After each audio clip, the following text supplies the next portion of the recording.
Do you need to track how many seats of your AllMax software license you are using? Did you know that you can get a full list of all the computers that are occupying a seat of your software?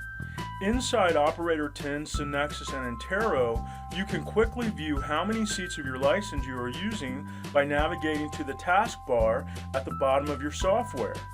In addition to displaying your server, database, and software version, you can also find a seat count. Simply click on this section of the taskbar and a seat window will appear. You can track the most recent date that a client machine accessed the software, as well as the workstation and username. This is a great tool to help you manage and utilize the number of seats associated with your license. Are you over your seat count? If you've recently updated or changed a workstation, don't worry, your seat count will reset on its own. Have you recently added a new workstation with additional installs of our software? It may be time to update your license and buy more seats.